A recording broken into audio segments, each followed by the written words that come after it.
Hola, ¿qué tal? Muy buenos días, amigos de Interfaz. Es un verdadero placer saludarlos esta mañana, 12 de julio del 2018. Muy buenos días a todos quienes nos ven a lo largo y ancho de nuestro país, los 32 estados. Es un gusto estar con ustedes, platicar como siempre de temas muy interesantes sobre la educación, este sector que es sin duda alguna cambio de desarrollo diario en nuestra sociedad. Saludo también con mucho gusto a Griselda Yebra, quien se encuentra en la lengua de señas mexicana. Nos permite comunicarnos también con ustedes.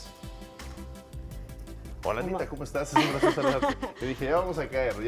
Hola Mar, qué gusto saludarte. Muy bien. Siempre es un gusto estar con todo el auditorio de Interfaz y de la Agencia Informativa de Educación de México. Les damos la bienvenida a este programa que, como ustedes saben, tiene mucha información acerca de lo que sucede en el sector educativo. Hoy tenemos entrevistas muy interesantes, entre ellas sobre la plataforma México X de cursos abiertos en línea completamente gratuitos y mucho más, así que quédese con nosotros. Esto es Interfaz.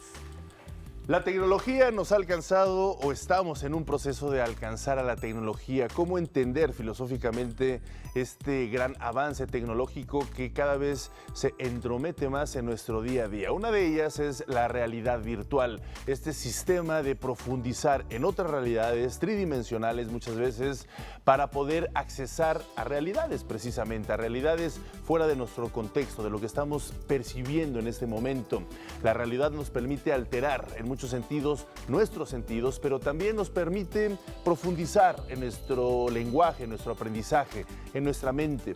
La realidad virtual cada vez es más usada, por ejemplo, en el sector militar o en el sector industrial, por ejemplo, los pilotos que aprenden a desarrollar sus vuelos, pues se someten a este tipo de estrategias de realidad virtual para hacer vuelos, por ejemplo, planeados desde otra perspectiva, en cabinas muy especializadas. También, por supuesto, lo hemos venido platicando con Ana Cristina, lo que sucede en la NASA y toda esta lucha por acceder al espacio. La realidad virtual también entra ahí. Pero también cada vez más se está desarrollando la realidad virtual para el aprendizaje, para la educación, para enseñar, para poder acortar pasos en todas estas estrategias o bien profundizar en ciertas áreas o disciplinas educativas.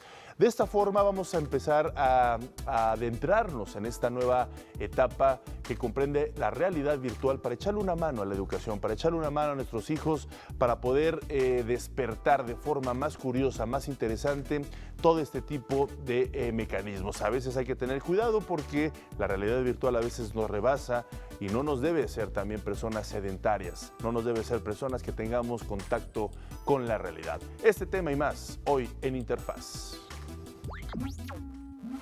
Hoy 12 de julio en Interfaz, la realidad virtual en la educación se convierte en una herramienta de las nuevas generaciones.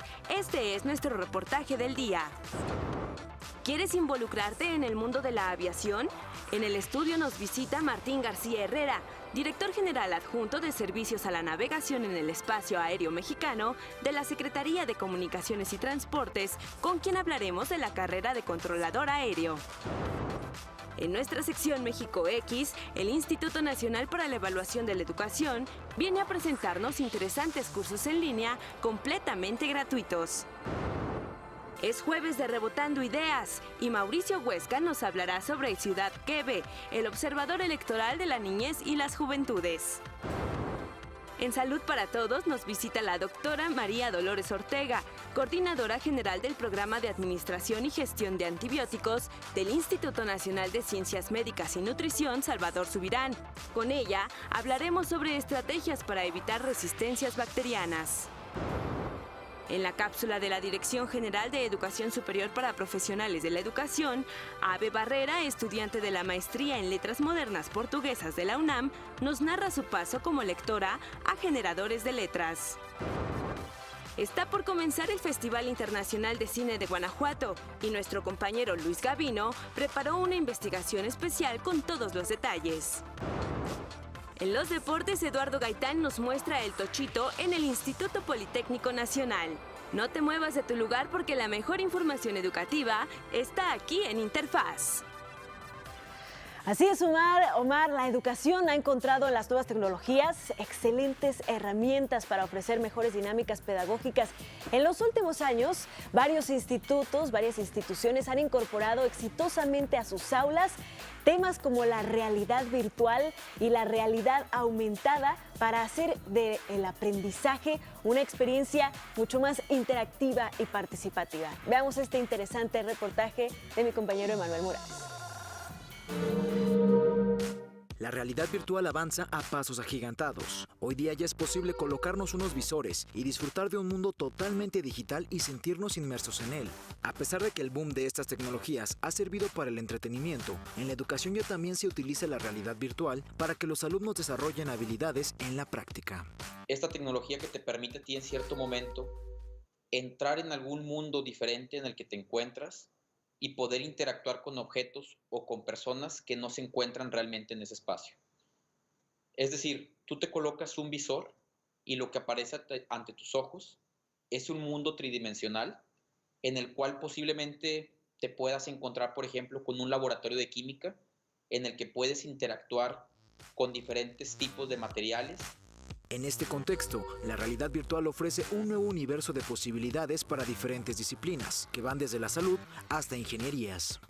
En este momento en el Tecnológico de Monterrey la estamos utilizando directamente en clases de la Escuela de Medicinas y Ciencias de la Salud, o también, por ejemplo, en clases con la Escuela de Arquitectura, Arte y Diseño, y también en la disciplina de Ingeniería y de Ciencias. En todos estos ejemplos, al día de hoy ya se encuentran más de 1000 alumnos que tienen la oportunidad de vivir experiencias adentro de la realidad virtual que les ayuda por una parte a reforzar conocimientos. En algunas universidades es reciente la inmersión de los estudiantes a la realidad virtual. Por mencionar una, en el TEC de Monterrey apenas hace 2 años se implementó esta tecnología en las clases, pero esperan que el próximo ciclo escolar esta herramienta llegue a más alumnos. Estamos trabajando fuertemente para que a partir del próximo semestre una gran cantidad de alumnos, 6000 alumnos, tengan la posibilidad de vivir experiencias en realidad virtual diseñadas por sus profesores. Además de que de manera abierta nuestros estudiantes puedan ir a las bibliotecas, por ejemplo, y así como actualmente sacan un libro para aprender sobre cierto tema, puedan colocarse los lentes de realidad virtual. De esta manera se reforzaría el conocimiento de los estudiantes, pero también se apoyaría el desarrollo de los profesores para que se involucren con las nuevas tecnologías y puedan adaptar sus herramientas a los planes de estudio. Los expertos aseguran que se trata de una sinergia de ganar-ganar, un doble beneficio en el proceso educativo al impulsar plataformas creadas tanto por alumnos como maestros. Actualmente se utilizan algunas de las aplicaciones que nuestros estudiantes y algunos de ellos en conjunto con maestros han desarrollado, tanto de realidad virtual como realidad aumentada, para poder impartir clases. En realidad, muchos de nuestros profesores, dado las disciplinas en las que ellos son expertos, tienen habilidades para el desarrollo. Como tal, dentro del TEC de Monterrey, a través de la Vicerrectoría Académica y de Innovación Educativa, apoyamos a los maestros para poder juntar los talentos. Y hablando de realidad aumentada, ¿sabes cuál es la diferencia con la realidad virtual? En esta última te colocas unos visores y te desconectas de lo que está a tu alrededor. Y en la realidad aumentada, puedes visualizar objetos digitales sobre cosas que están en tu entorno. Es decir, hay una sobreposición de información en el mundo real. La combinación de estas herramientas se llama realidad mixta y también se usa en la educación. Utilizamos la realidad aumentada dentro de nuestras clases, también con la parte de investigación y de trabajo en conjunto con algunas empresas privadas, y en la parte de realidad virtual la utilizamos nuevamente con los fines de investigación y de trabajar con los estudiantes para mejorar los procesos de formación. Imagina estudiar medicina y a través de la realidad virtual o la realidad aumentada realizar una operación, o si quieres cursar alguna ingeniería, poder visualizar los circuitos de algún aparato como una computadora o hasta un automóvil, todo de manera digital. Pues ahí está lo que decíamos, Ana Cristina. Interesante ese tema, lo mantendremos en acción aquí en Interfaz. Mientras tanto, una pausa, regresamos. ¿Sabías que existe el Día del Árbol? En México se celebra hoy, 12 de julio. En Argentina se celebra el 29 de agosto. En Chile se celebra el 6 de julio. En China, el Día del Árbol se celebra el 12 de marzo con particularidad de que las escuelas hacen campañas para que los estudiantes planten árboles este día.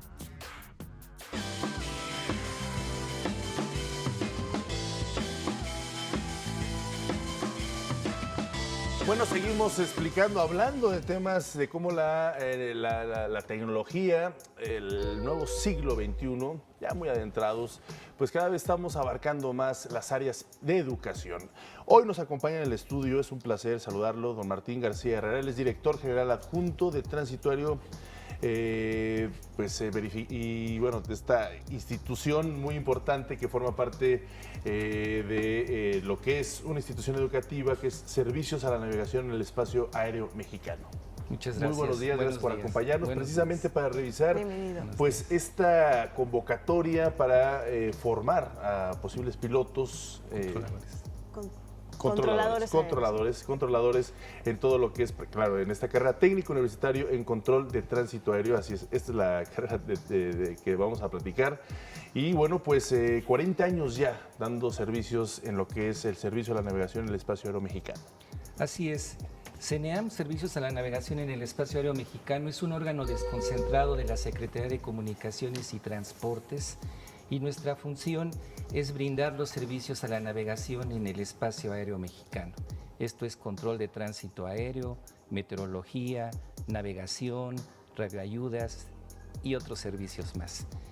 El objetivo de mi visita el día de hoy es anunciarles que CENEAM emitió una convocatoria el pasado lunes para convocar a personas que estén interesadas en estudiar la carrera de técnico superior universitario, controlador de tránsito aéreo. Ese es el objetivo, invitarlos. Claro.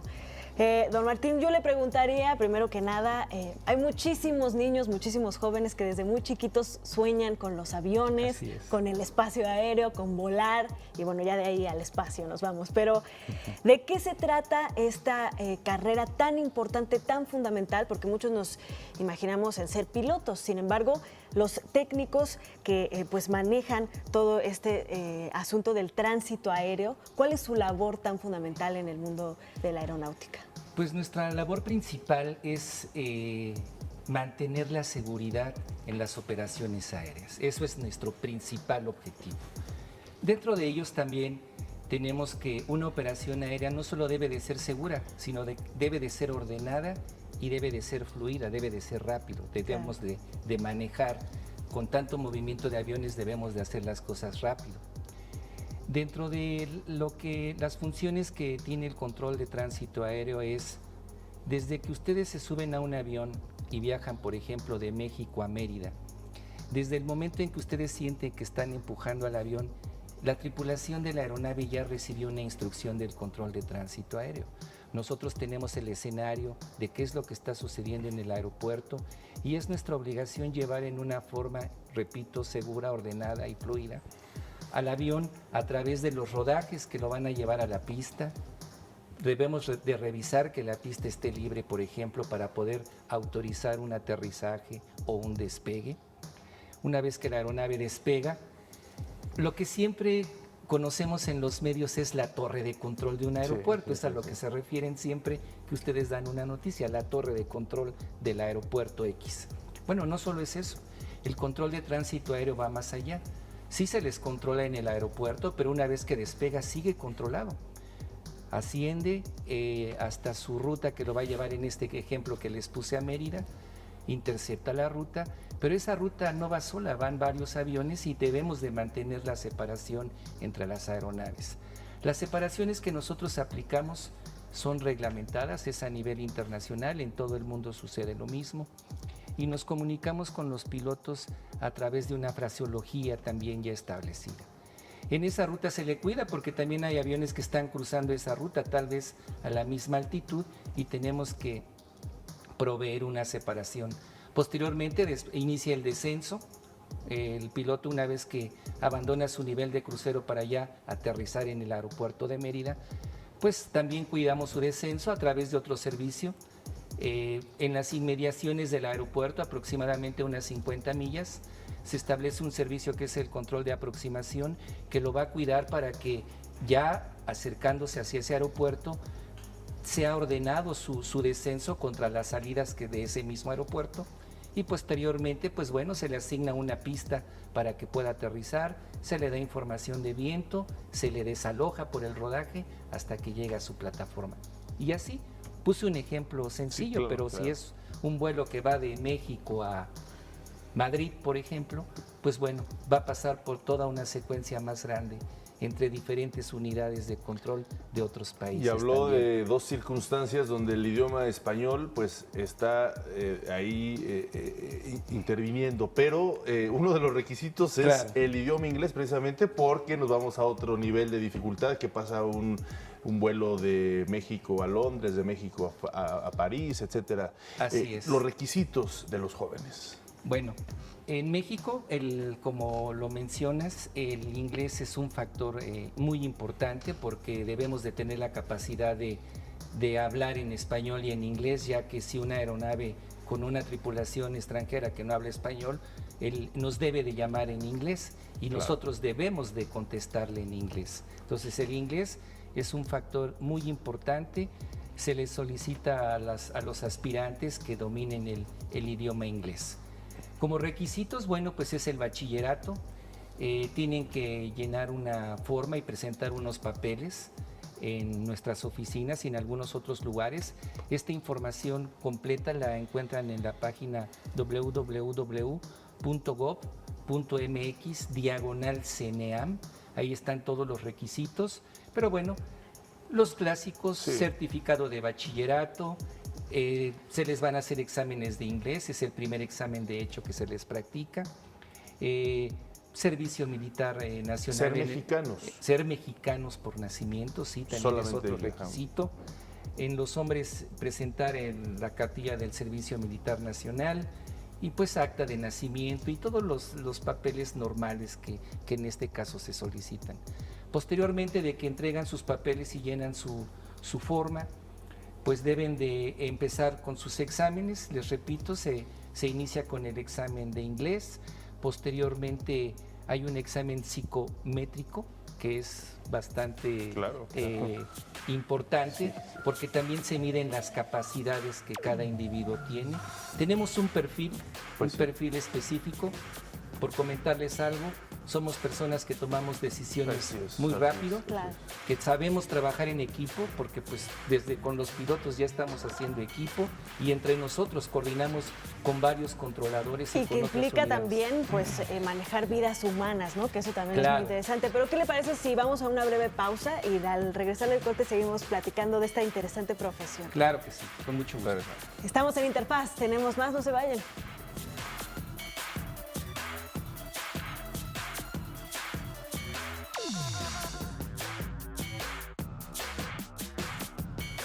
Estamos muy felices platicando con Martín García Herrera. Él es director general adjunto de Tránsito Aéreo de Servicios a la Navegación en el Espacio Aéreo Mexicano. Y estamos platicando de esta convocatoria que se acaba de abrir el lunes pasado para pues ingresar a estudiar la carrera de técnico universitario en control de tránsito aéreo en CENEAM, los servicios a la nación en el Espacio Aéreo Mexicano. Y nos estaba contando que el estudiante tiene que tener un perfil muy particular porque se trata de tomar decisiones rápidamente que incluyen muchas variables y Así que además involucra las vidas humanas, involucra una estabilidad, ¿no? Incluso de un país mismo, porque un accidente aéreo pues, puede ser una verdadera catástrofe, ¿no? Así es. Es por eso que la selección es tan importante. Y bueno, también después la capacitación es una capacitación constante con materias nuevas, o sea, se estudia aerodinámica, meteorología, navegación aérea, que son muy apasionantes, pero es parte de la formación porque efectivamente es una carrera de una alta responsabilidad en donde los efectos, los resultados se ven inmediatamente y efectivamente también somos personas con un alto grado de responsabilidad porque efectivamente nuestro trabajo involucra la seguridad de muchas personas. Algo que es muy interesante e importante destacar es que solo ustedes ofrecen o imparten esta carrera de técnico universitario en control de tránsito aéreo. Solo ustedes lo hacen. ¿Por qué? Y cómo está, si hay algún, por ejemplo, margen de accesos, de ingresos. Bueno, efectivamente solo CENEAM proporciona la carrera porque, bueno, nosotros tenemos al personal especializado en capacitar a las personas. Controladores de tránsito aéreo es la mayor parte del personal que va a capacitar a los estudiantes. Estamos emitiendo una convocatoria y calculamos, nuestro objetivo es tener a 120 estudiantes que se van a terminar su carrera. No, del inicio, desde que iniciemos, calculamos iniciar en noviembre después de que termine todo el proceso de selección, y nosotros calculamos 120 controladores que van a iniciar en noviembre y van a terminar su carrera 2 años después. Okay. Ese es el punto que necesitamos ir preparando desde antes, contemplando todas las necesidades que vayamos a tener. ¿No se va a volver a abrir otra convocatoria en ese periodo de 2 años? Puede ser que al año se abra otra, dependiendo de las necesidades que tengamos y del resultado de esta convocatoria. Por eso es muy importante, perdón Ana Cris, pues precisamente en esto claro, que el periodo de inscripción o de acercamiento inicial ya debe de empezar. Empezó el día 9 y termina el 27 de julio la aceptación de aspirantes para iniciar ya con las evaluaciones a partir del día 30-31 de julio. Correcto. Yo quisiera ahondar un poquito más en todo esto que nos comentaba. ¿Qué es lo que se estudia en esta carrera, ¿no? ¿Qué es lo que tiene que saber ese controlador de vuelo? Tiene que saber aerodinámica, tiene que saber física, tiene que saber matemáticas, tiene que saber incluso algunas habilidades pues sociales, ¿no? Cómo mantener la calma, cómo hablar con la gente, no sé, claro, usted díganos. Claro, pues son muchas materias. Dentro de las conocidas, pues bueno, se les dan matemáticas, física, geografía, les damos historia de la aviación, navegación aérea, meteorología. Relaciones internacionales. Les damos factores humanos, materias que los van involucrando, y también uno de nuestros objetivos desde la capacitación es inculcarles cuál es la responsabilidad tan alta que van a tener. Les damos medicina de aviación, porque también deben de conocer, somos personas que debemos de cuidarnos físicamente, debemos de tener una buena salud, porque pues imagínense, alguien se enferma controlando, le sucede algo, sería algo muy grave, ¿no? Dentro de las mismas materias les damos ya materias de la carrera, como son procedimientos de control, reglamentación aérea. En aviación todo está codificado. Desde un aeropuerto tiene un código, un tipo de avión tiene un código, las rutas tienen códigos, todo está codificado, también eso se los enseñamos. Y después una capacitación muy importante es la práctica, porque un controlador, desde la forma en la que se va a expresar o se va a comunicar con el piloto, tiene que estar regulado, no puede salirse de eso. Entonces practican en laboratorios y en simuladores. Inclusive también les damos simulador de vuelo para que sepan qué es volar una aeronave. Y pues los simuladores son muy importantes. Por ejemplo, para el control de aeródromo, que es el que está en la torre de control, tenemos un simulador de 360 grados que simula un controlador siempre está viendo para todas partes alrededor de su aeropuerto. El control de aeródromo es muy visual. Tienen que ubicar a los aviones en forma visual. Y pues meteorología también se les da, se les enseña cómo se hace el peso y balance de una aeronave. O sea, una carrera de control, la carrera de control de tránsito aéreo involucra muchas partes de la aviación, y uno debe de saber cómo está operando cada una de esas áreas. Pues muy interesante está, aquí lo que iniciamos este espacio del día de hoy de Interfaz, hablando de la realidad virtual, de estos simuladores, cómo también son importantes en esta, sin duda alguna, industria. Me gustaría preguntar, estos 120 estudiantes que se van a incorporar, o este espacio, ¿cómo es después la inserción en el área laboral? ¿Todos pueden acceder a un trabajo, o también depende de las habilidades, de cómo concluyen estos 2 años de trabajo? Obviamente durante la capacitación, el tiempo que dura la capacitación, pues nosotros vamos evaluándolos constantemente. Claro. Eso es parte ya de la presión que van a tener dentro de la carrera, y es para irlos formando. Los evaluamos constantemente, y bueno, personas que no cumplan con los requisitos, pues vamos a ir haciendo una selección. Al final, los que resulten ya graduados, Regularmente tienen ya una plaza. Nosotros buscamos con anticipación, principalmente si tenemos una necesidad, ¿no? Claro. Entonces, obviamente las plazas somos un órgano de gobierno, pues dependen de ciertas autorizaciones, pero la mayor parte de las veces terminan con un trabajo porque solo pueden trabajar con Repetirnos nosotros. rápidamente otra vez la página de internet. Es www.go.mx/CNEAM. Perfecto, muy bien.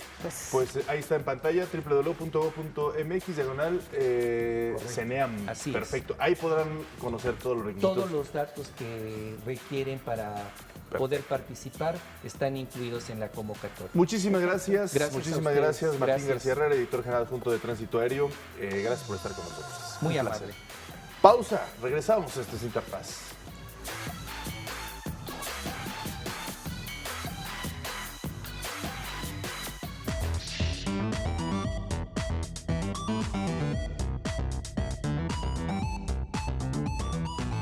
Una realidad virtual, pero es muy parecido esto que hacemos y trabajamos aquí en el Centro de Televisión Educativa con los MOOCs, estos cursos gratuitos que se pueden seguir solo teniendo internet, solo teniendo una computadora para poder accesar de forma muy inmediata y democratizar lo que es el conocimiento. Hoy en nuestra sección México X nos acompaña en el estudio Laura Canales Lizaola. Ella es jefa de diseño de contenidos en línea del Instituto Nacional para la Evaluación de la Educación, y precisamente hablaremos de varios MOOCs, dos MOOCs principalmente que están ejerciendo en esta gran institución dentro de nuestro sistema educativo. Muchísimas gracias, buenos días, gracias por estar con nosotros. Muchas gracias. Bienvenida, Laura. Gracias. Dos MOOCs, platícanos de ellos, cuáles son, cómo se llaman y ya los iremos desmenuzando. Sí, claro. Bueno, ahora por el momento tenemos dos MOOCs en proceso. En proceso. En marcha más bien. Ya están en marcha. El primero es evaluación en un clic y el segundo es cívica, una evaluación sobre la formación ciudadana. El primero, es una introducción para conocer cuáles son los propósitos, las características de las evaluaciones educativas. La evaluación educativa en general, la evaluación educativa a gran escala, las evaluaciones de logro, del aprendizaje, y conocer cuáles son las características, qué nos dicen los resultados y para qué se pueden utilizar, ¿no? Esa es evaluación en un clic. En un clic, exactamente. Así se llama, evaluación en un clic. Sí, correcto. Sí, tiene mucho énfasis, sobre todo en esto de los usos, ¿no? Para saber que las evaluaciones no son solamente datos que están ahí, ¿no? Sino que se pueden utilizar y que desde la escuela incluso no los podemos utilizar. Y va dirigido, evaluación en un clic, ¿va dirigido para? Para todo público. Para todo público. Para todo público. Digo, principalmente nuestro público objetivo pues es los actores educativos, pero es abierto para todo público, ¿no? Para periodistas, para investigadores, para estudiantes, para padres de familia, para todo quien esté interesado en conocer sobre la evaluación. Es en general justo, ¿no? Conocer un poco más sobre de qué se trata la evaluación educativa, exacto, en qué consiste, para qué sirve. Y platícanos un poco del otro curso, Cívica, una evaluación sobre la formación ciudadana. Eso también está muy interesante. Sí, es una evaluación internacional en la que México ha participado ya en 2 ocasiones que tiene esta evaluación. El INE la coordina su aplicación aquí en el país, y la evaluación habla acerca de qué tan competentes están los jóvenes para ejercer su ciudadanía. La evaluación se aplica a jóvenes de segundo de secundaria, entonces es una evaluación poco conocida, pero muy interesante por toda la información que otorga acerca de valores ciudadanos, de ejercicio cívico en la comunidad, en la escuela, ¿no? La propia escuela, cómo pone en práctica la ciudadanía, ¿no? La participación. Esa creo que es muy interesante, esto de ejercer su ciudadanía. ¿Qué comprende? ¿Qué áreas directamente, por ejemplo, dentro del INE, cómo ellos van, con qué habilidades van a salir terminando este MOOC? Bueno, quien curse el MOOC lo que va a conocer es el propósito de la evaluación, conocer para qué se están evaluando las competencias ciudadanas, porque es importante, ¿no? Conocer las competencias ciudadanas, el pleno ejercicio de la ciudadanía, de la participación en la comunidad. Entonces va a conocer para qué es importante. En segundo, va a conocer cuáles son las áreas que evalúa esta evaluación. Y tercero, también saber hacer un propio diagnóstico sobre, en su escuela o en su comunidad incluso, ¿no? Sobre qué tan preparados estamos, qué tanto ejercemos estas competencias. Yo quisiera preguntarte, Laura, ¿cuál ha sido la experiencia del Instituto Nacional para la Evaluación de la Educación en este contacto que han tenido directo con la gente, ¿no? Porque normalmente ustedes pues tienen más que ver con las instituciones educativas, con el sector educativo en general, pero pues este es un ejercicio de que ustedes tengan que explicarles y de alguna forma exponer lo que hacen en la institución. Pues la aceptación, la recepción de los cursos ha sido muy positiva. Evaluación en un clic ya es su tercera emisión, es un curso que podemos llamar bastante taquillero, ¿no? Tiene mucha recepción y también la gente está interesada realmente, ¿no? Realmente está interesada en conocer qué es esto de la evaluación de que tanto se habla, ¿no? Sí. Entonces ha sido muy buena la recepción, incluso también en cuanto a eficiencia terminal, tenemos un índice, un porcentaje del 35%, lo cual es bastante bueno considerando el porcentaje de este tipo de cursos a distancia y masivos. Entonces sí ha sido muy bueno, la gente pregunta, interactúa con nosotros. Bueno, el curso, los cursos habrá que precisar que no tienen un asesor o un tutor, pero sí tenemos un correo de contacto con los participantes, que ahorita se los digo cuál es, ¿no? Sí, claro. Y a través de él respondemos dudas sobre los contenidos del curso, estamos pendientes, ¿no? De cuáles son sus inquietudes, tratamos también de sus propias opiniones proponer otros cursos, otras temáticas, otros contenidos que tengan que ver con la evaluación educativa y que la gente esté interesada en conocer. Claro, todo esto a partir de lo que se gestiona en el Instituto Nacional para la Evaluación de la Educación en términos estratégicos para nuestro país, ¿no? Y también identificar que ustedes son un órgano independiente completamente y que precisamente buscan elevar a partir de las evaluaciones a los maestros, entre muchas otras cosas, precisamente, y contribuir con ello a la mejora y al desarrollo de la educación. Y por ello buscan generar este tipo de MOOCs, este tipo de cursos teóricos, ¿no? En primera instancia, para poder adentrarnos en lo que ustedes también gestionan, ¿no? De entrada, esta evaluación en un clic, conocer la estructura de la evaluación educativa, que es todo un enramaje, ¿no? Hablando precisamente de esta evaluación en un clic, ¿cuánto tiempo planean ustedes que se pueda desarrollar este curso? ¿En cuánto tiempo lo terminan o es abierto para que cada quien lo vaya manejando conforme a sus tiempos? El curso tiene un trabajo estimado de 20 horas que se pueden llevar a cabo durante 4 semanas. Sí tiene una fecha de apertura, okay. Incluso abrió apenas el 10, el martes. Y va a cerrar el 10 de agosto. Las inscripciones siguen abiertas hasta el 17 de julio. Entonces, en 4 semanas de trabajo se espera que puedan distribuir las 20 horas. Claro.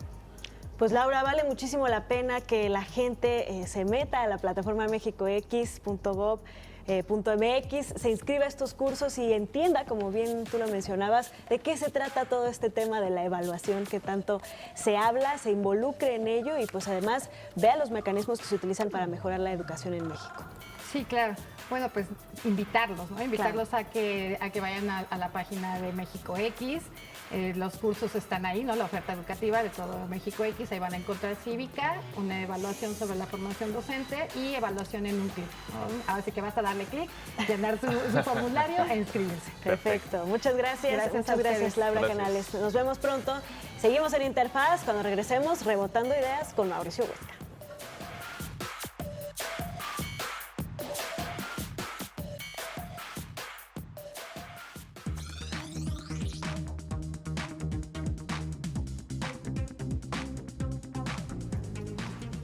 Pues lo prometido es deuda, ya está aquí con nosotros en la mesa de Interfaz Mauricio Huesca, consejero electoral del Instituto Electoral de la Ciudad de México, para nuestra sección de cada jueves Rebotando Ideas y que además viene muy ad hoc con nuestro tema de día. Mauricio, tú siempre virtual. Pertinente. Ahí sí lo tenemos aquí en el estudio, pero lo que nos va a hablar es de forma virtual de muchas cosas que hacen también ahí. Buenos días. Hola, ¿cómo están, chicos? Buenos días. Pues sí, muy pertinente la plática de hoy porque justamente pues empezamos hablando de realidad aumentada, pasada, y luego el tema de Laura que nos platicaba del sistema de educación. Y la verdad es que pues también en el instituto, importados del tema de la educación cívica, que es lo que a nosotros nos interesa a partir del artículo 31 de la Convención de Niñas y Niños y del 24 de nuestra propia Constitución, pues hemos desarrollado varias tareas para proteger y cuidar la educación de los niñas y niños y adolescentes a partir de pues, garantizarles la educación, descanso, recreación y también desde luego ciertos derechos y garantías como a la cultura y a las artes. Y es por ello que venimos a hablar ahora de Ciudad que Ve. ¿De qué se trata esta Ciudad que Ve, Mauricio? Ya hemos tenido algunas pinceladas. Pues, exacto, sí, algunas acercamientos, pero ¿quién mejor que tú para explicarnos todos los detalles? Pues Ciudad que Ve, les quiero comentar que es una plataforma digital que se desarrolló por el instituto, en el cual lo que interesa es generar a las niñas, niños y adolescentes esta cercanía de observación con los procesos de toma de decisiones en los cuales les pueda llegar a afectar o tengan un interés en los que puedan participar. Y en esta plataforma lo que se ha diseñado es desarrollar varios valores, es decir, por una parte, quitar este sentido de individualidad y preocuparse por el otro. Entonces, fomentar el valor de la otredad, el diálogo, la construcción para poder contrastar ideas, pero desde luego a partir de la tolerancia, la inclusión de todas las posturas. Y en Ciudad que Ve lo que pretendemos es, a partir de la observación, es que ellas y ellos puedan involucrarse en las tomas de las decisiones. Hemos desarrollado algunos temas como la realidad aumentada, que hace unos momentos nos enseñaron que unos visores en los cuales las niñas, niños y adolescentes pueden involucrarse en espacios de decisiones públicas a través de estos visores, ven el entorno, por ejemplo, de una casilla, y la idea es que vayan generando entornos diferentes de tomas de decisiones en los cuales ellos puedan participar de estas decisiones y sentirse como una comunidad propia. Entonces, en este portal lo que hemos desarrollado es precisamente generar un espacio diseñado desde los propios niños, con contenido de propios niños, a partir de los temas que les puedan interesar. Sí, tuve la oportunidad de asistir a una de las, a la presentación oficial, y en efecto ahí los protagonistas fueron los niños de esta gran plataforma. Y como dices, Mauricio, la idea es generar esta educación cívica desde muy temprana edad. ¿Cómo es esta interacción? Hay que estar preparados para entrar a esta página de internet que es www.ciudadqueve.mx, la estaremos proporcionando ya en pantalla. ¿Cómo es esta interacción? ¿Es únicamente leer, descubrir documentos, o hay interacción entre niños y estas plataformas? ¿Y cuál es el papel que puede fungir también los padres de familia en esta interacción?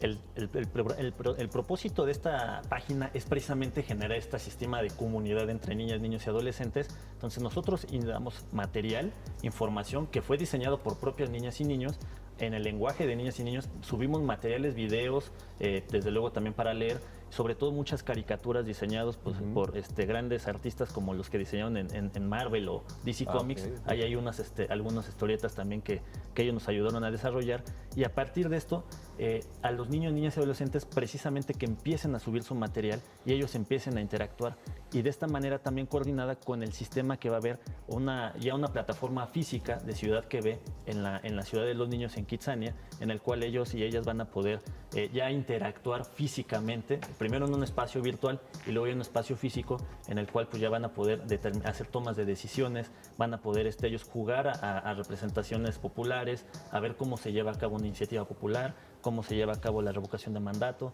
cuándo están en condiciones de poder participar, bajo qué condiciones tienen que tomar en cuenta la información que tienen que evaluar para tomar una decisión, y a partir de esto pues ellos van a ser premiados en la propia Ciudad que Ve, que va a estar en Kitsania también, en el cual pues ellas y ellos van a poder... Ya va a ser permanente ese módulo, esa estructura de ustedes, ¿no? Ahí de Ciudad que Ve. Desde luego, entonces es la idea combinar plataforma digital con la plataforma física, y en ese momento pues ya las niñas, niños y adolescentes poder tener este espacio de difusión de cultura y de educación cívica.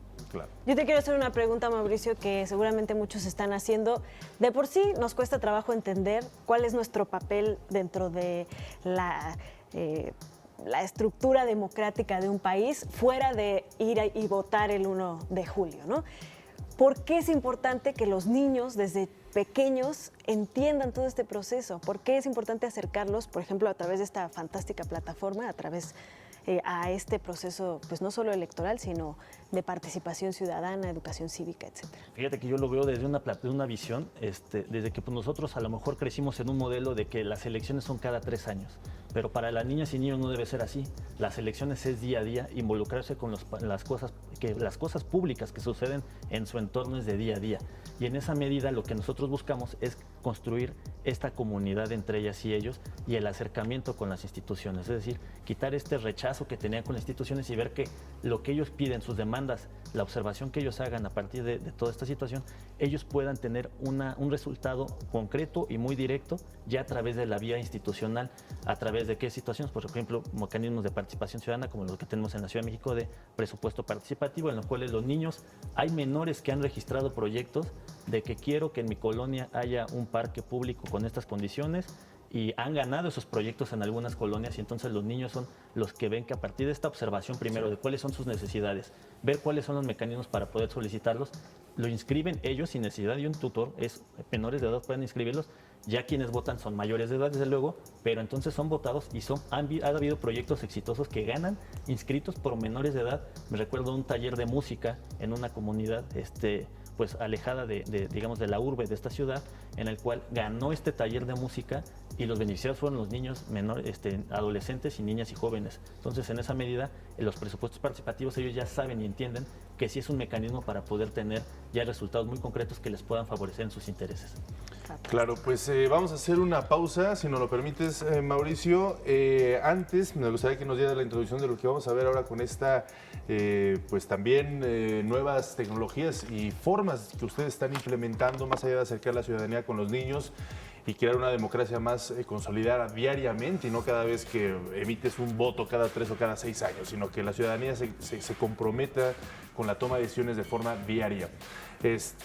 Vamos a ver, si nos lo permites, después de la pausa, este complemento que traes de una casilla virtual. Ya nos explicarás. Vamos a hacer una pausa y regresamos.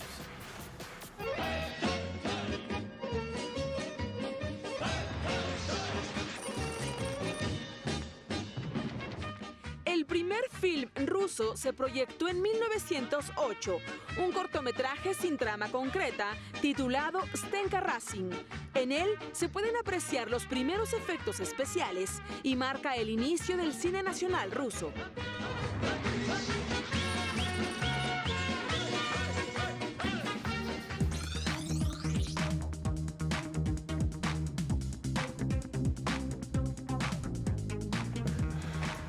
Regresamos con Mauricio Huesca, consejero del Instituto Electoral de la Ciudad de México. Pues bien interesantes estos temas que nos estás planteando, Mauricio, este acercamiento no solo a la ciudadanía con la posibilidad de votar, sino también desde los niños. Ahora bien, están también generando pues otras formas de acercamiento a la ciudad por medio pues, de las tecnologías. Cuéntanos de qué se trata pues esta realidad virtual que están generando. Lo que nosotros pretendemos es que a través de este sistema de realidad aumentada, las niñas, niños y adolescentes, pues que es el eslabón ya que nos va a permitir conectarnos con ellos, puedan involucrarse precisamente en pues lo que está sucediendo en su comunidad.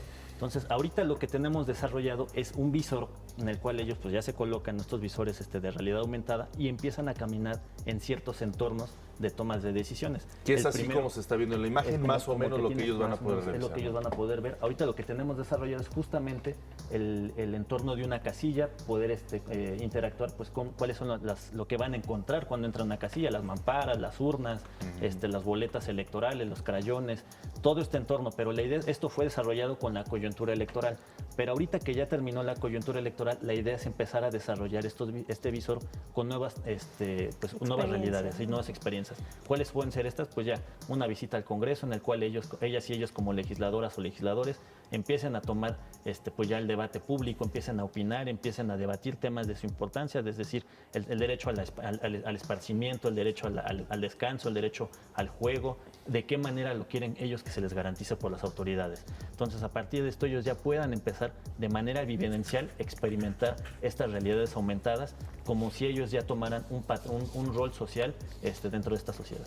No, y déjame comentarte, Mauricio, ya que estamos hablando de esto, hace algunos días tuve oportunidad de estar en la Universidad de Stanford en el marco de un taller de periodismo científico en donde visitamos precisamente el laboratorio de realidad virtual y nos explicaban cómo los estudios que ellos están realizando precisamente van en este sentido de cómo sí cambia el comportamiento, cómo cambia las decisiones, la forma en que experimentan este tipo de situaciones a través de la realidad virtual. Ellos, por ejemplo, diseñaban experiencias mediante las cuales, por ejemplo, podrías estar en medio de esta gran isla de plástico en el mar, ¿no? Estar en medio, nadar entre los restos y darte cuenta del impacto y lo importante, y que se los ponían, por ejemplo, a los tomadores de decisiones de los diferentes países respecto a estos temas, y que sí vieron un cambio en sus decisiones y en su apoyar más, combatir este tipo de situaciones, ¿no? Entonces, es muy interesante que ustedes en el Instituto Electoral de la Ciudad de México, una ciudad que es vanguardista,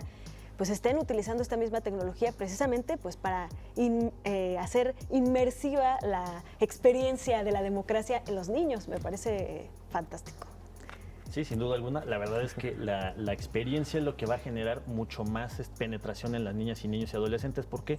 Porque precisamente estas nuevas generaciones son mucho más visuales. Sí. Ya no son tan fácil poder permear a través de lectura, sino que ellos quieren la información muy sintética, muy reducida y muy gráfica y en una sola visión. Entonces, de esta manera nosotros pues, nos permitimos ya que ellas y ellos ya puedan generar esta vivencia tan directa, y la vamos a vincular, de hecho, también con un ejercicio de participación de niñas, niños y adolescentes, que será a partir de septiembre, en el cual instalaremos casillas en las calles también para que ellos puedan hacer la consulta infantil y juvenil, en los cuales ellos van a las casillas, votan sus derechos, y a partir de estos ejercicios que llevamos nosotros llevando en el instituto de varios años, hemos detectado cuáles son sus necesidades, cuáles son sus preocupaciones. La principal es juego y esparcimiento. La segunda, la verdad es que nos preocupó mucho como sociedad, bueno, como instituto, y nos debería preocupar mucho como sociedad, era el tema de la seguridad pública. Nos impactó mucho que entre niños de 6 y 9 años, el segundo tema de mayor importancia en estos ejercicios haya sido la seguridad pública, y pues es un tema que también nosotros reportamos a las autoridades tomadores de decisiones para que ellos, al momento de diseñar una política pública, utilicen esta información de los propios niños y niñas para poder generar o trazar las líneas que necesitamos como sociedad para poder ir involucrando a los niños y niñas. Entonces, no solamente es que participen, sino que ellos también vean que sí hay una ejecución pues vinculante para nuestra sociedad y nuestro entorno. Claro. Oye, Mauricio, pues este acceso a esta realidad que estábamos viendo solo se puede hacer de entrada en el espacio que tienen en Kitsania, ¿no? En Ciudad QB. El de los visores, en nuestro portal, nuestra plataforma en www.ciudadqb.mx, ahí van a poder entrar a este contenido y a estos visores. Ya la experiencia vivencial sí tendrá que ser en Kitsania. En Kitsania, perfectamente. Muy bien, pues ahí está la página en pantalla, donde pueden ir experimentando, ir abriendo las compuertas a los niños para que también se sumen a estas formas de representación tan importantes que es nuestra democracia. Mauricio, ¿cuándo? Porque las elecciones son otra vez en 3 años, ¿no? En 3 años. Aquí en la Ciudad de México, las próximas son en 3 años para renovar Congreso alcaldías y alcaldías y al Congreso.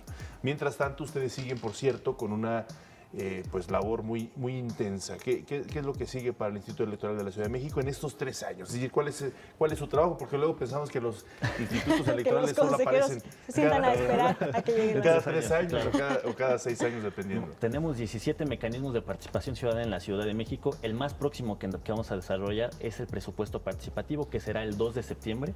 Entonces toda la ciudadanía tendrá que salir otra vez a las urnas, pero ahora votar cuáles son los proyectos que quieren que el 3% de su alcaldía se desarrolle en cada una de sus colonias o pueblos y barrios originarios. Ese es el ejercicio inmediato. Después vendrá la consulta infantil y juvenil, y el próximo año tendremos ya renovación de comités vecinales. En fin, tenemos muchas actividades que vendrán año con año, cerca de 4 o 5 procesos de participación democrática en los que necesitamos que la ciudadanía participe conjuntamente con el instituto, y desde luego pues nosotros seguimos con nuestra tarea de educación cívica a través de debates, concursos, films y muchas actividades que llevaremos a cabo para involucrar a la ciudadanía en este ejercicio ejercicio democrático de construcción de ciudadanía. Claro. Y bueno, la idea es que precisamente no se esperen a que haya un ejercicio de este tipo, sino que se acostumbren a estar participando, a estar pendientes, a estar observando, etcétera, ¿no, Mauricio? Y aquí será un espacio siempre abierto para que sigamos platicando de cómo hacerlo. Perfecto. Yo encantado de seguir construyendo ciudadanía y generando ciudadanía crítica. Esa es la palabra, construir ciudadanía. Muchísimas gracias, Mauricio Huesca, consejero del Instituto Electoral de la Ciudad de México. Gracias por estar con nosotros. Vamos a hacer una pausa. Seguimos teniendo temas muy interesantes.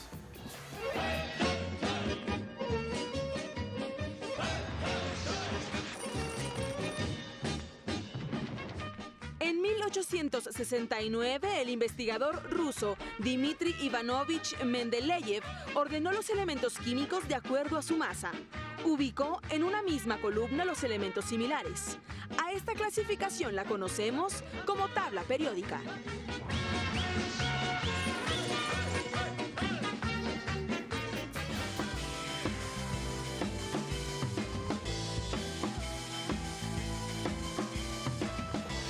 Pues hemos también venido platicando ya en algunas ocasiones aquí en Interfaz. Ahora vamos a pasar a temas de salud que son también muy relevantes para nuestra educación, para nuestro desarrollo personal.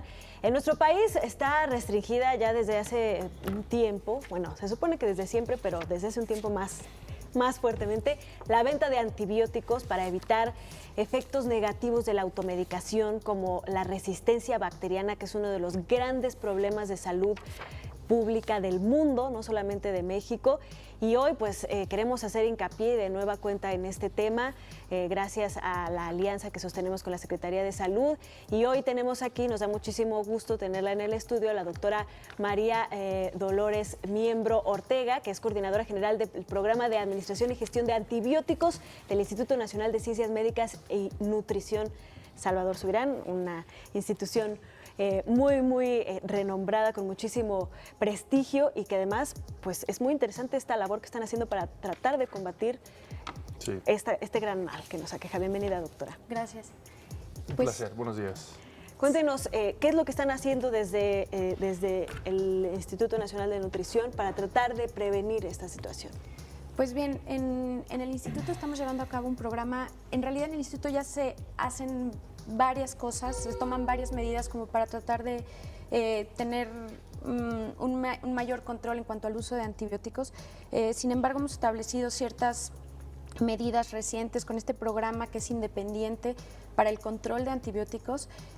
Lo que se trata es, en general, es de tener una buena dosis, un buen antibiótico durante la duración correcta, y si es posible poder, digamos, se llama desescalar el tratamiento, o sea, tratar de dar la cobertura necesaria, pero no dar de más, porque eso se ha visto que pues influye en gran medida en que las bacterias, si tú expones a las bacterias a un antibiótico de mayor cobertura, digamos, ellas pueden hacer mutaciones o aprender, digamos, el camino como para volverse resistente a esos antibióticos, y lo que pasa al final de camino es que es una carrera entre las bacterias y los antibióticos que vamos produciendo los humanos, y finalmente ellos empiezan a hacer mutaciones que las hacen resistentes a nuestros tratamientos, y finalmente pues esto empeora el desenlace de los pacientes, ¿no? O sea, finalmente ellos hacen mutaciones, adquieren genes de resistencia, lo cual pues lleva a que no respondan después los pacientes al tratamiento.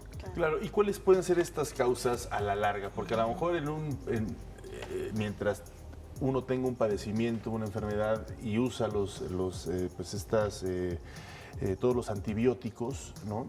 Pues a lo mejor lo logra revertir en su momento, pero a la larga, si no haces un buen uso de estos tratamientos, si son 5 días, si son 7 días, si hay que cambiar el antibiótico, en fin, toda esta cuestión que yo creo que todos hemos padecido de alguna otra forma, que viene la fiesta y ya quieres terminarlo y lo anticipas, porque entonces, bueno, una serie de... La ciudadanía finalmente así es, hay miles de factores, porque ya no te alcanzó el dinero, porque la cajita solo tenía menos, en fin, características muchas, pero creo que sí es importante entender que si uno no logra concluir esto, ¿qué es lo que nos puede pasar a la larga? Porque a lo mejor en lo inmediato lo resuelves, pero a la larga puede ser precisamente muy contraproducente. ¿Qué es lo que sucede al ser humano? Justo es una pregunta muy importante porque, digamos, en lo individual puedes tú ver tu propia realidad y decir, como dice usted, ¿no? Sí. O sea, quiero quitarme la gripa, quiero quitarme los síntomas y darme el antibiótico y con eso. Sí. Pero en realidad tenemos que ver que, pues, vivimos todos en un mundo globalizado y finalmente este problema de resistencia bacteriana no es algo local, no es algo de ciertos países, sino que ya es algo a nivel mundial que ha generado pues un gran interés de los gobiernos, de las secretarías de salud, de todos los sistemas. ¿Por qué? Porque finalmente esto nos afecta a todos. ¿Qué es lo que ha llevado a todo esto? Pues es algo que ya viene desde hace varios años, no es de algo de ahorita en los últimos años, no, sino que ya se ha visto a lo largo de la historia, conforme se han empezado a producir nuevos antibióticos, las bacterias, como les decía, generan resistencia a estos antibióticos. Entonces, pues es algo que influye. Por ejemplo, se consumen muchos antibióticos, por ejemplo, en el ganado o en la industria alimenticia, como para tratar de tener pues alimentos saludables, pero esto expone también a este tipo de animales que después al final consumimos los humanos con ciertos antibióticos y eso influye, por ejemplo, en la flora de estos animales, ¿no? Que eso es un gran problema del consumo de antibióticos en ese nivel.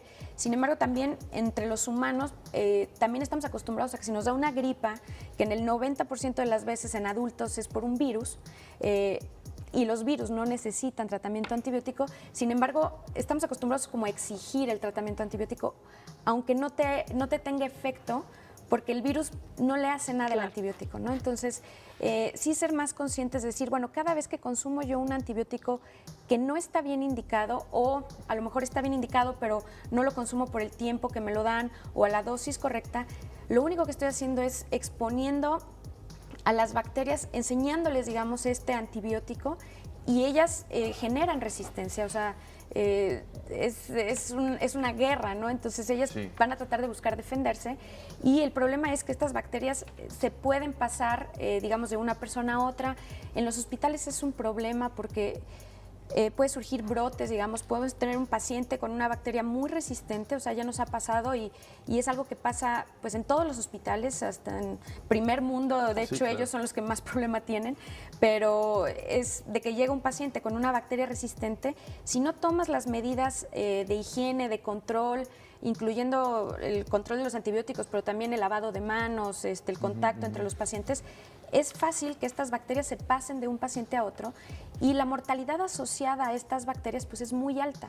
Entonces ya de por sí, si un paciente llega pues con algún problema de corazón, de hígado y le agregas una bacteria como estas, pues claro, el pronóstico del paciente empeora. Es una cultura que tiene que ir desde la casa, desde el hogar, desde la primera, hasta obviamente los hospitales, ¿no? Los centros de salud.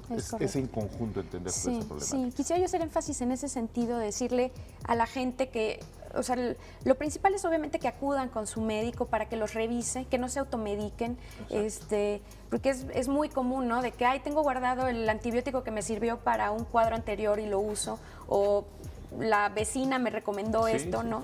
Y en México tenemos muy arraigada esa cultura, entonces hay que empezar por eso, por ir al médico y lo demás es no automedicarse y seguir las indicaciones de los médicos que son los que podrían orientar mejor.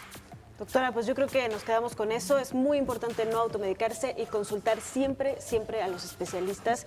Y por supuesto, pues en el Instituto Nacional de Nutrición están dispuestos a ayudar a todas las personas. Con todo gusto. Gracias. Muchas gracias, doctora. Gracias por estar con nosotros. Y pues seguimos hablando de este tema seguramente. Hacemos otra breve pausa, seguimos en Interfaz. Oye, doctora, ¿y qué tan común es?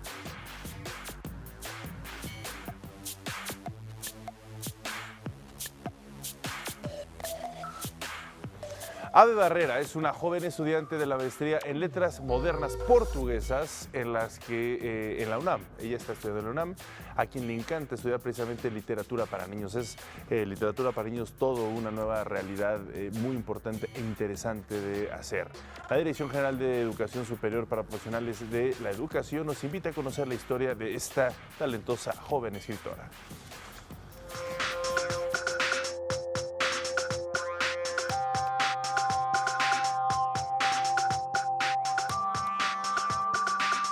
¿Cómo te volviste lectora? Creo que me volví lectora en el momento en que decidí alejarme de las lecturas obligadas.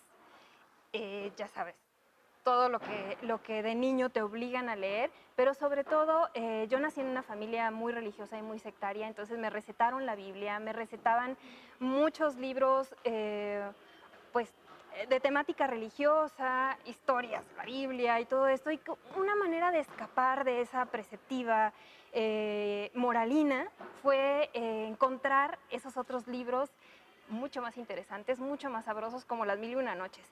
Y en el momento en que yo empecé a tomar mis decisiones como lectora, creo que en ese momento me empecé a sentir lectora como tal. ¿Cómo empezaste a escribir? Fue el momento en el que desdoblé esa personalidad, esa identidad. Ave Barrera ya no es Ave Barrera, es un personaje. Crear un personaje creo que fue lo que me permitió empezar a sentir que estaba haciendo un trabajo de escritura literaria como tal. Y fue muy curioso porque no tenía mucha idea de qué era un cuento literario o un cuento en el sentido moderno de cuento. Te digo, había leído el cuento clásico, Las Mil y Una Noches, historias como muy apegadas al canon clásico, y de repente me encontré en una caja vieja El Llano en Llamas. Nadie me había dicho qué era El Llano en Llamas ni quién era Juan Rulfo, no tenía la menor idea, pero me impactó muchísimo, me marcó profundamente. Y recuerdo que en la escuela pidieron un trabajo de cuento. No tenía idea si escribir un cuento a la manera clásica, pero ya había encontrado ese libro de Juan Rulfo y empecé a escribir un cuento desdoblado ya en un personaje que no era yo. Y es un cuento bobo, totalmente rulfiano, que se llama El olor de la hierba mojada. Pero que ya tenía ese sentido, esa búsqueda, esa inquietud literaria por dejar de ser uno y buscarse en el personaje.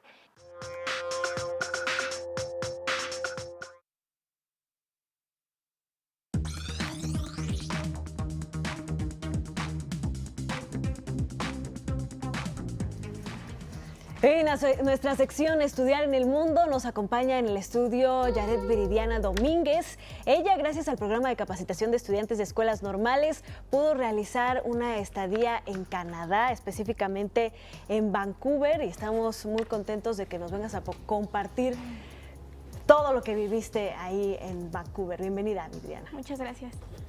Bueno, pues mi estadía fue por 2 meses. Llegué en un homestay, así le dicen, y bueno, la familia que me tocó fue muy buena conmigo, la verdad.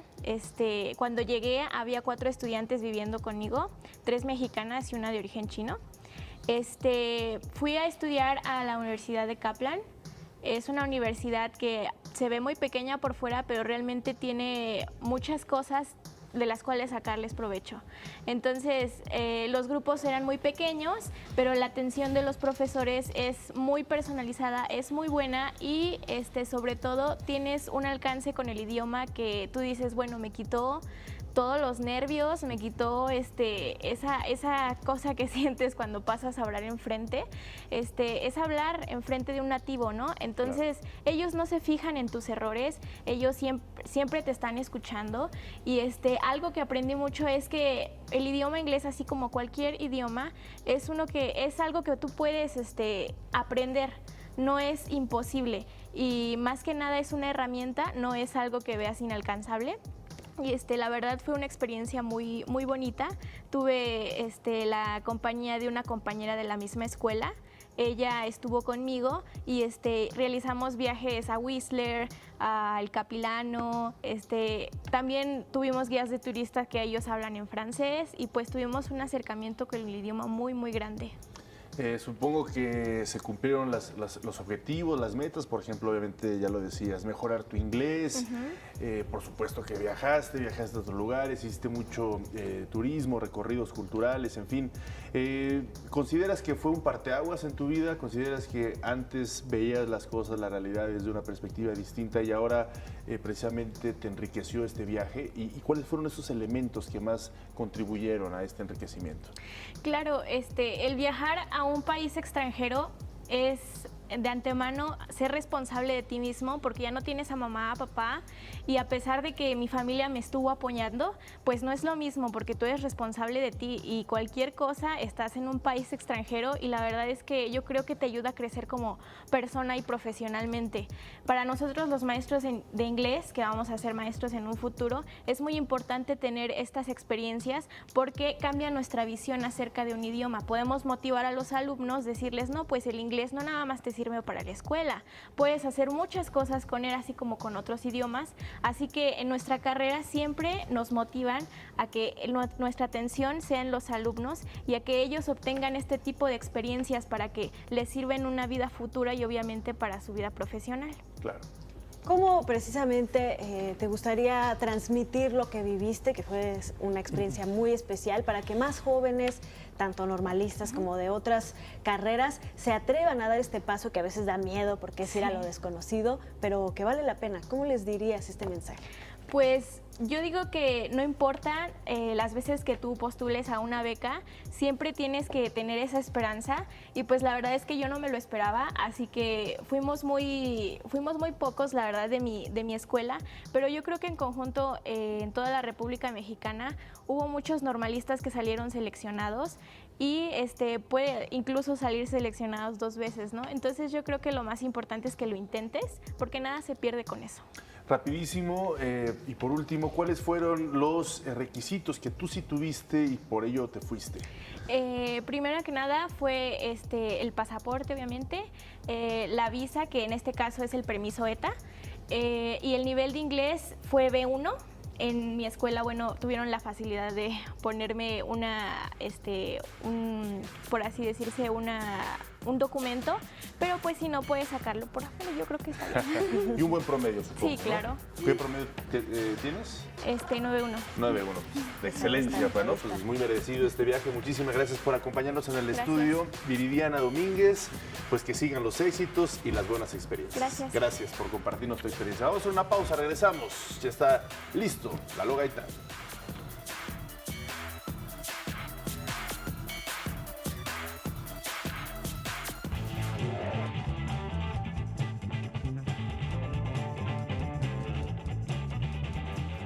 ¿A quién no le gusta el tochito? ¿A quién no le gusta este deporte sui generis?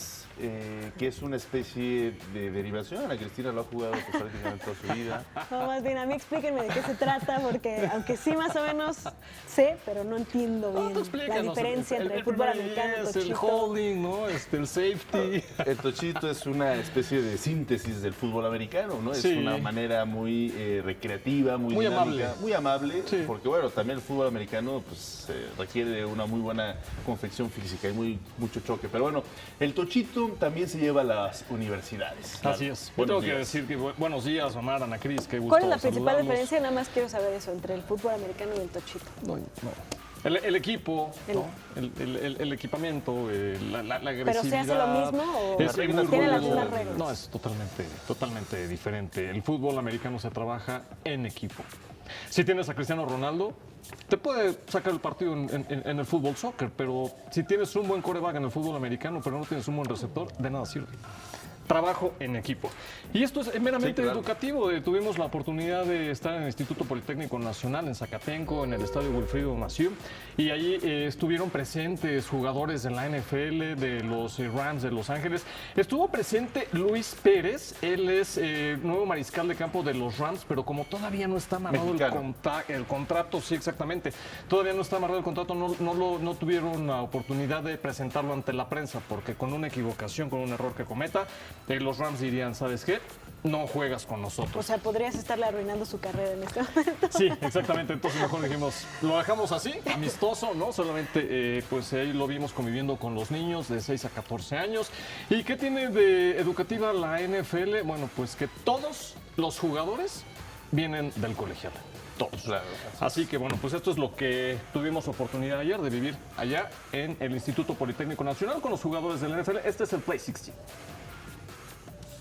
Los Carneros de Los Ángeles y los Jefes de Kansas City cuentan las semanas para verse las caras en el Estadio Azteca en el segundo juego de lunes por la noche en México y segundo también fuera de los Estados Unidos el próximo 19 de noviembre. Como uno de sus objetivos primordiales, la NFL se acerca a los pequeños, a los jóvenes generaciones para contagiarlos de la pasión por el fútbol americano, por el trabajo en equipo, la disciplina, la actividad física, trabajar duro dentro y fuera del campo. Bueno, pero esto no significa que no sea divertido. Atrapar y pasar el ovoide, correr, driblar, saltar, taclear, siempre resulta emocionante, además de activar a los pequeños y regalarles herramientas para su vida diaria.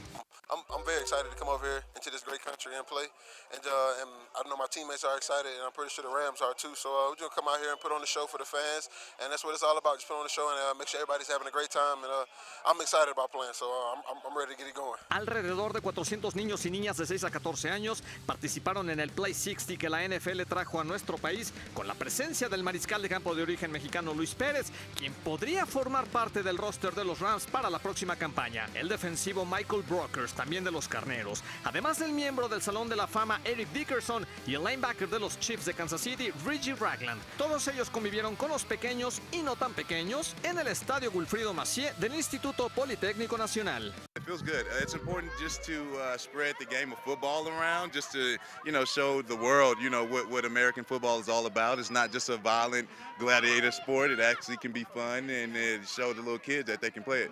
I know soccer rules Mexico, and that's a big sport out here. But I didn't know so many kids would come out to play the game of football, and it really shows Mexico's fan base and what they like about football.